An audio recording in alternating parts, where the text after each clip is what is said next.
Redes neuronales. Redes neuronales. Redes neuronales. Como una red neuronal. Redes neuronales. Redes neuronales. Vale.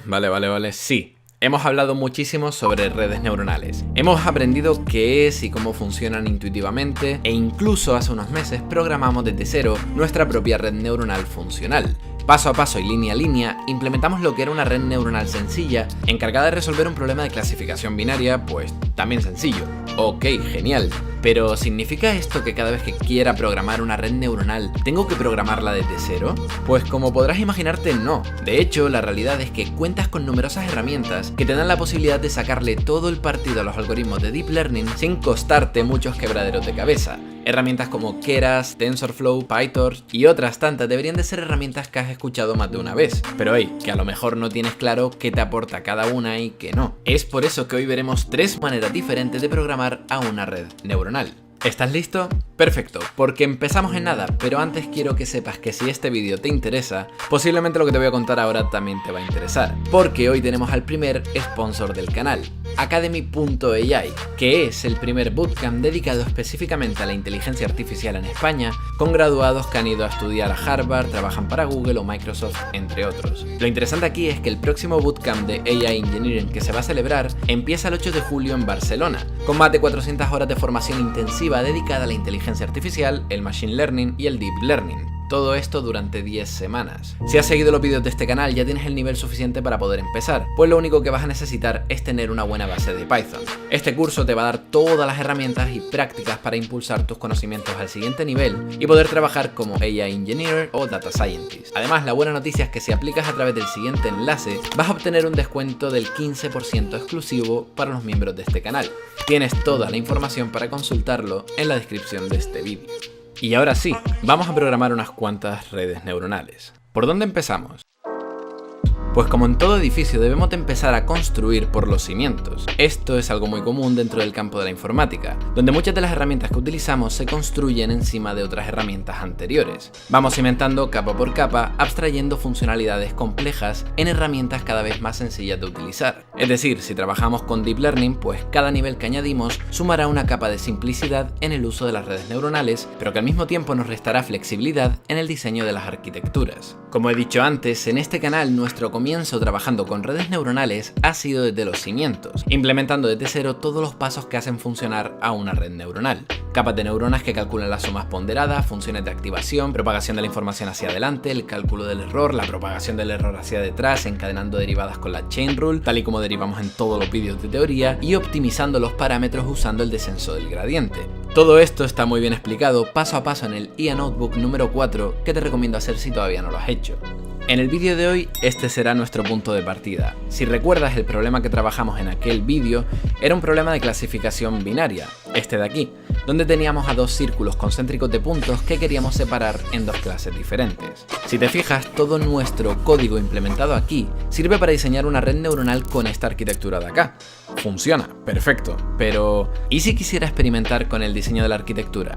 ¿Y si quisiera colocar una conexión que fuera de esta capa de aquí a esta otra de aquí? Una skip connection.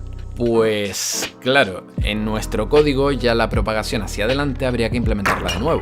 Y peor aún, el código del backpropagation también. Y claro, esto significa que tenemos que volver a coger papel y boli y recalcular todas las derivadas parciales que implementaban al algoritmo de backpropagation. Lo cual, pues, creo que es un motivo suficiente para dejarlo todo e irse a jugar con la realidad virtual. No, debe de haber una forma más sencilla. Si al menos existiera una forma en la que yo pudiera definir qué operaciones quiero que se ejecuten dentro de mi red y que de manera automática el código fuera capaz de calcular todas las derivadas parciales que necesito para hacer el algoritmo de backpropagation, pues tendría muchos quebraderos de cabeza resueltos. Sería muy interesante contar con una herramienta así, ¿verdad? Pues la buena noticia es que si tomamos el ascensor y subimos a la planta 1 de nuestro edificio, entraremos en la zona de las librerías de diferenciación automática. En esta planta nos vamos a encontrar con diferentes herramientas donde posiblemente TensorFlow y PyTorch sean las librerías de Python más representativas de este nivel. Como su nombre bien indica, las librerías de diferenciación automática se van a encargar de la tarea de calcular automáticamente las derivadas parciales necesarias para optimizar cualquier arquitectura que diseñes. Internamente, para conseguir esta diferenciación automática, estas librerías representan todas las operaciones que han de ejecutarse en nuestra arquitectura como un grafo, donde cada nodo puede representar o una variable de entrada o una operación a realizar. Por ejemplo, este grafo de aquí representaría la multiplicación de una variable por 3 y la suma de 2. A este grafo que hemos construido se le conoce como grafo computacional y es la estructura ideal para iniciar el proceso de diferenciación automática. En nuestro caso, como ejemplo de librería autodiferenciable, nos centraremos en la versión 1 de TensorFlow para ver cómo podemos implementar a nuestra red neuronal y así solucionar el mismo problema de clasificación de la última vez. Si quieres, puedes parar el vídeo y copiar el siguiente código que te servirá como punto de partida para cargar los datos y visualizar los resultados. ¿Lo tienes copiado ya? Guay, o bueno, también puedes encontrar el código en un notebook que he preparado abajo en la descripción. Oh, ¿por qué siento que debería haber dicho esto antes? Bueno, da igual. Fíjate, como hemos mencionado antes, el punto de partida de todo código en TensorFlow pasa por definir explícitamente qué operaciones forman parte de nuestro grafo computacional, es decir, cómo los datos van a ir fluyendo y transformándose de principio a fin. En TensorFlow utilizamos los placeholders para definir aquellos puntos de entrada donde nosotros vamos a insertar datos en nuestra red. En este caso, las variables ix e y son dos placeholders que utilizaremos para introducir nuestros datos de entrada, la matriz x, y nuestro vector de salida, la y. Para ello los definimos diciendo que el tipo de dato que va a llegar será de tipo float, decimal, y cuáles van a ser sus dimensiones. A partir de este momento ya podemos empezar a añadir las operaciones que definirán a nuestra red neuronal. Ya sabes que en una red neuronal, en cada capa se produce una suma ponderada, que es equivalente a una multiplicación matricial, después la suma del parámetro de bayas y luego lo pasamos por una función de activación como podría ser la función ReLU. Pues fíjate qué sencillo es hacer esto con TensorFlow. Lo primero que tenemos que hacer es definir aquellos parámetros que van a ser optimizados dentro de nuestra red, cosa que en TensorFlow se define como variable o variable. O bueno, con esta línea de código, donde vamos a indicar que sus valores van a ser inicializados aleatoriamente y que tendrá estas dimensiones. Una vez lo tenemos, simplemente tenemos que indicar que las operaciones de la capa 1 van a ser la de multiplicar nuestro input ix con la matriz de parámetros w1, sumar el parámetro de bayas b1 y pasarlo todo por la función de activación ReLU. Fíjate cómo en unas pocas líneas de código ya hemos creado lo equivalente a una capa de una red neuronal con TensorFlow. ¿Qué pasa? ¿Que quieres más capas? Pues simplemente tenemos que copiar y pegar las mismas líneas de código. Esta de aquí sería la capa 2 y esta de aquí sería la capa 3. En este caso, como esta capa 3 va a ser la última capa, la capa de salida, le pondremos la función de activación sigmoide y no la ReLU, para que así el output quede acotado entre los valores de 0 y 1. ¡Perfecto! Una vez hemos terminado de definir la arquitectura, a lo mejor te ves tentado de decir, bueno, pues ya estaría. Ahora hago un print de esto de aquí y obtengo el resultado de las predicciones, ¿verdad? Pues no exactamente. Cuando hagas print verás que te sale este mensaje, lo que viene a indicar algo así como, mira, yo sé que esto es un tensor con estas dimensiones, pero todavía no me has pasado datos, así que no te puedo decir qué valor es. Claro, recuerda que aquí solo hemos definido el grafo de operaciones, nada más. Todavía nos faltaría pasarle los datos e iniciar el proceso de entrenamiento. La ventaja es que si bien lo que hemos hecho hasta ahora no se diferencia mucho del código original de programarlo desde cero, es en el proceso de backpropagation y de diferenciación automática donde estas librerías nos mostrarán todo el potencial. Porque mira, una vez tenemos nuestro tensor de salida, las predicciones, ¿qué haremos con él? Pues si te acuerdas, lo que tenemos que hacer es coger nuestra función de coste, por ejemplo el error cuadrático medio, y comparar nuestras predicciones con el vector de salida original, que en este caso vendrá introducido por el placeholder y. Con esto evaluaremos los resultados y ¿qué queremos conseguir? Pues utilizar este error para optimizar a toda la red, es decir, que el error se minimice. Pues dicho y hecho, con esta línea de aquí es con la que vamos a definir dentro de nuestro grafo de operaciones que se produzca este proceso de optimización, utilizando el descenso del gradiente para minimizar el coste.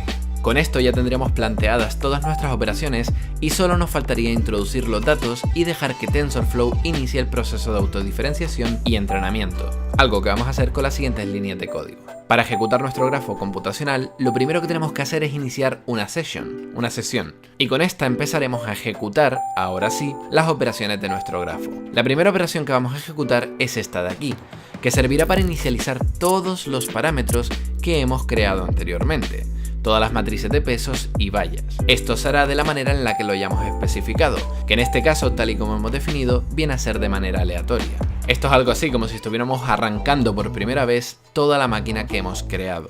A partir de ahí, esta es la línea de código más importante, porque es aquí donde vamos a evaluar por fin aquello que queremos ejecutar.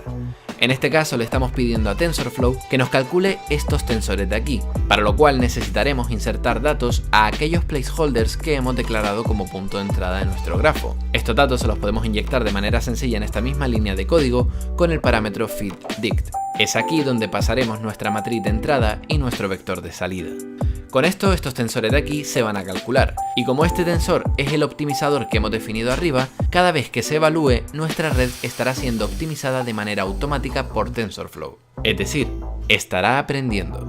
Esta línea nos devolverá por tanto el resultado del optimizador, que lo descartaremos, y el resultado de la función de coste y el vector de predicciones tras una iteración de entrenamiento.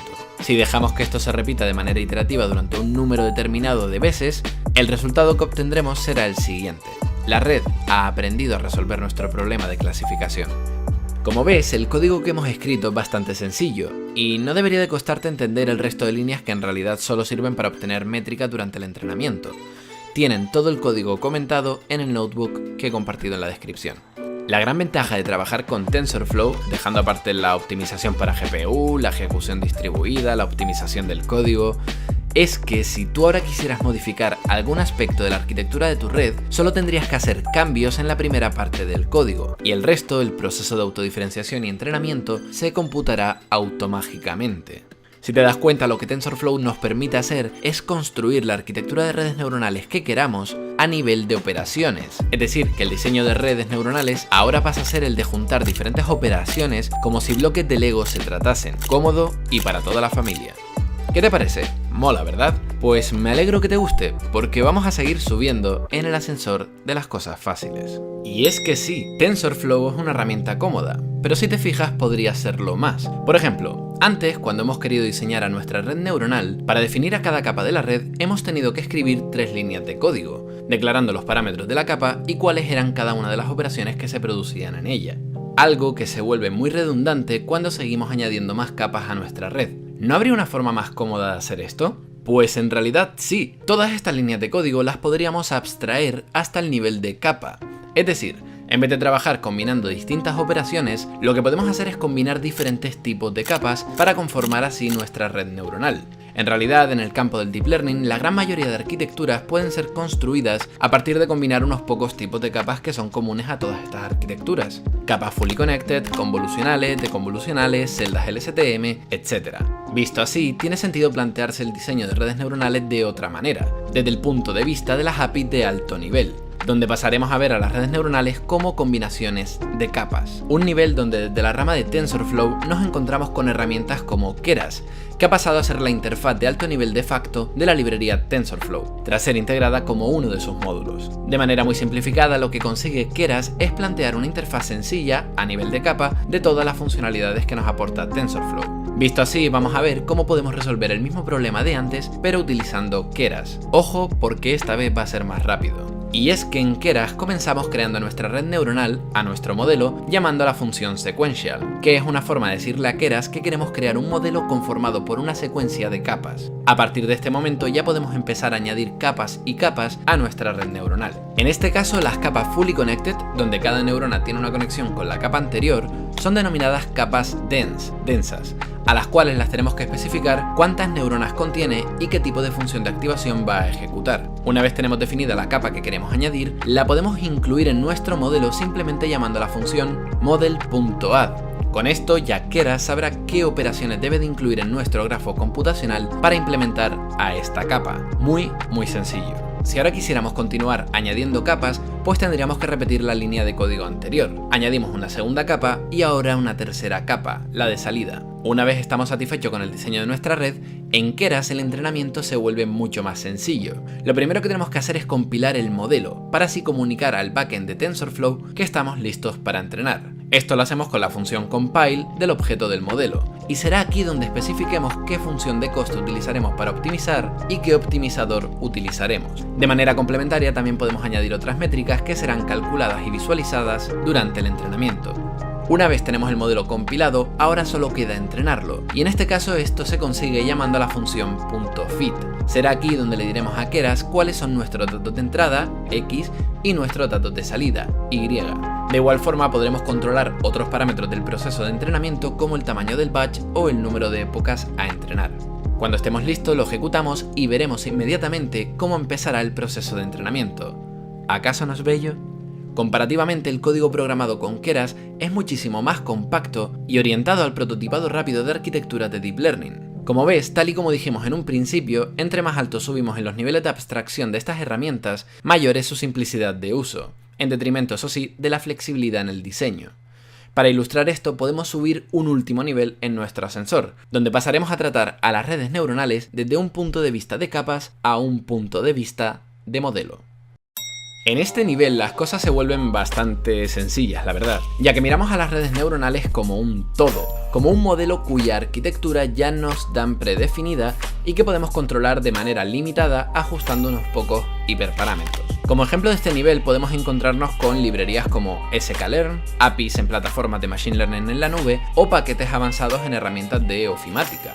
Estas herramientas suelen ofrecerte un catálogo de modelos desde los más tradicionales como KNN, K-means, modelos logísticos o lineales, hasta cosas más avanzadas como modelos de redes neuronales. En este nivel es importante saber qué herramientas ofrece soporte para GPU si lo que se quiere es buscar una solución que escale bien con el volumen de datos. Para nuestro problema, bastante sencillo, sklearn será suficiente para poder implementar a nuestra red con una mínima cantidad de código. Aquí podemos usar los modelos dentro del módulo Neural Network y elegir al Multilayer Perceptron Regressor como el modelo a utilizar. En este caso utilizo al regresor en vez del clasificador para seguir obteniendo la probabilidad de pertenencia a una de las clases. Lo bueno de sklearn es que todos los modelos siguen una interfaz similar, donde primero se crea el objeto del modelo, luego se entrena llamando a la función .fit y finalmente se realizarán predicciones con la función .predict.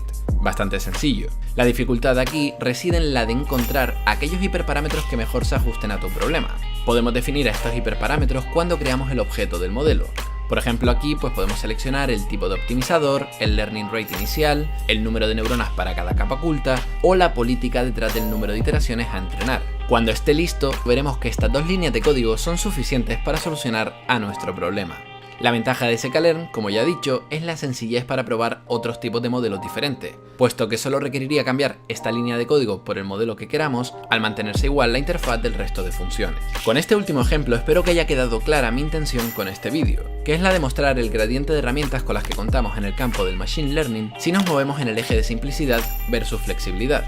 Hay que comentar que este gradiente de herramientas cada vez se vuelve más difuso con la evolución de cada una de estas librerías, al combinarse por ejemplo TensorFlow con Keras o cuando herramientas como PyTorch añaden cada vez más funciones de alto nivel. Igualmente a nivel horizontal las diferencias entre herramientas tan importantes como TensorFlow o PyTorch se van igualando, cuando, TensorFlow se inspira en su nueva versión en alguna de las bondades que ofrece PyTorch. Pero bueno, esto ya lo dejaremos para otro vídeo. En nuestro caso, quiero que este vídeo sirva como punto de partida para los próximos IA Notebooks que llegarán al canal, donde nos moveremos entre la planta 1 y 2 de nuestro edificio, trabajando con TensorFlow y Keras. Si quieres estar alerta de estos tutoriales, te recomiendo suscribirte y darle a la campana si aún no lo has hecho, y si de verdad te interesa el mundo del Machine Learning y quieres profesionalizarte en este sector, no dejes de consultar la información de los cursos de academy.ai y beneficiarte así del descuento dado a los suscriptores de este canal. Tenéis toda la información en la descripción. Por mi parte nada más, adiós.